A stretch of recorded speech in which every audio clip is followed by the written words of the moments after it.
City Television is where you're at.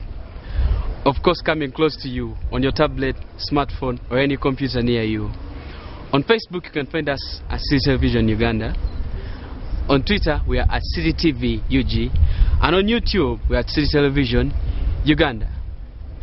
Welcome to the first ever edition, or call it episode, of the exclusive show. I'm Musinguzi John, your host. This show will always come to you every week, featuring the most funny, phenomenal, and historic happenings in Uganda and across the world. Now, a lot has happened this week. Some of it has made us happy, and some of it actually has made us sad. But here I come to cheer you up. Hopefully, I put a smile on your face. Let's get this started, folks. We made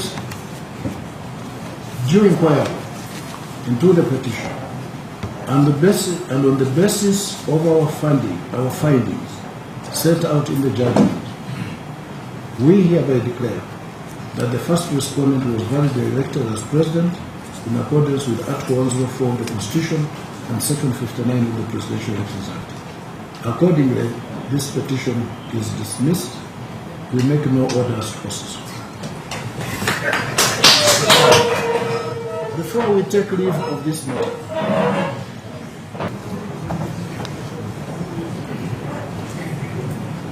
may I remind you, court is still sitting, please? You hear that? That's the sound of steady progress for the next 5 years. Now, the Supreme Court has dismissed JPAM's electoral petition in an all-unanimous agreement, meaning all the 9 judges on the panel agreed, not anyone was in favor of Amama's petition. They said candidate Yoweri Museveni was duly elected as president in accordance with the law.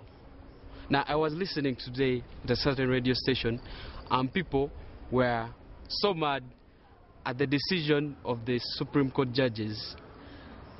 But please, don't skin the judges alive. These people based their decision on the evidence that was presented to them by the lawyers representing the different parties of the case. Not your opinions, I know. All of us have opinions. I have my opinion, you have your opinion. But this doesn't work in the courtroom. The courtroom only bases on evidence. What's not in the evidence doesn't really apply. Now, I think by now the son of Kaguta is in celebratory mood because this has been really hard on him. You know, it's been a month since we started listening, following this case on TV, and of course, those were the primary actors in this whole thing. And it's worth a celebration, and if he's a fan of Big Sean, I think it would be like... Every day I wake up celebrating shit. Why? Cause I just dodged a bullet from a crazy bitch. I stuck to my guns, that's what made me rich, that's what put me on, that's what got me here, that's what made me this, and everything that I do. Now, moving on in other news, FDC has deserted the streets and resorted to defy by praying. Dr. Kizza Besigye has been under police siege for 41 days since the declaration of the contested presidential results that showed that Museveni won the election by 60%. But however, more controversy has been bred by the police when it stopped FDC supporters from praying. Now, I have heard of so many funny crimes, but I have never in my life ever imagined that prayer could be one of the crimes. What the Ugandan police can do.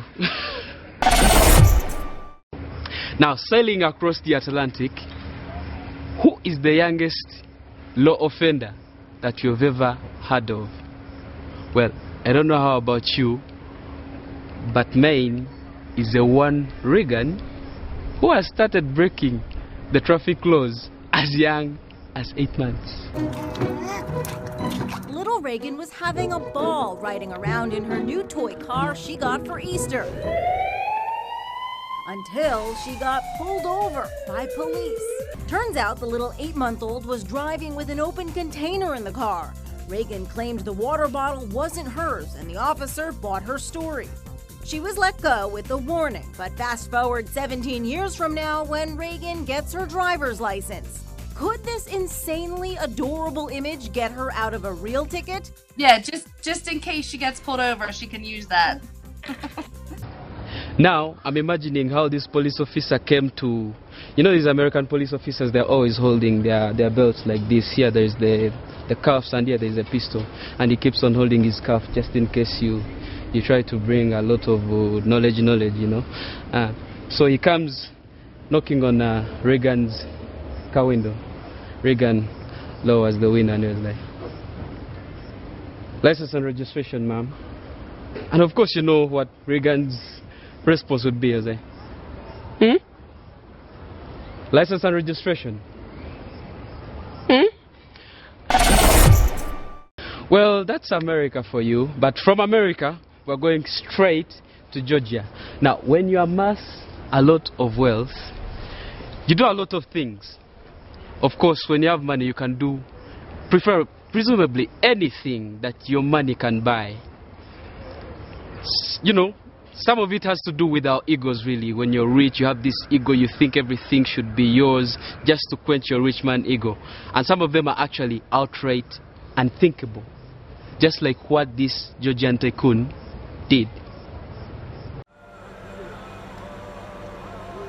Georgia's eccentric billionaire, former premier Bidzina Ivanishvili, has come under fire from environmentalists for uprooting a rare giant tree and transporting it by boat to his private park.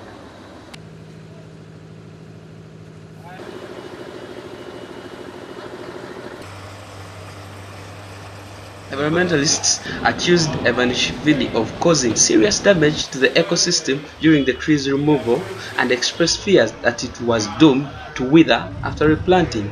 Ivanishvili has, however, defended his project, saying he purchased the tree legally.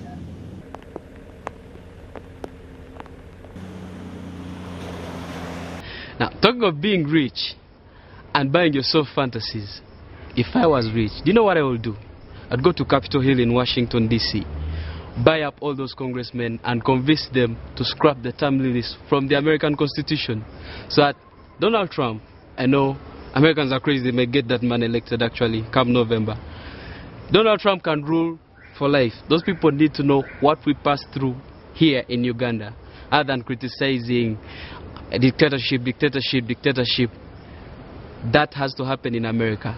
If I have money, trust me, it will happen. I'm still learning about life. My woman brought children for me, so I can sing them all my songs and I can tell them stories. People have always fantasized about doing a lot of things. You know, going to the moon, it sounds good, right? Going to heaven without dying, something that Jesus actually also never did. But how about spending a night with the sharks? There's no doubt it's a room with a view, but how would you like to be surrounded by sharks as you sleep?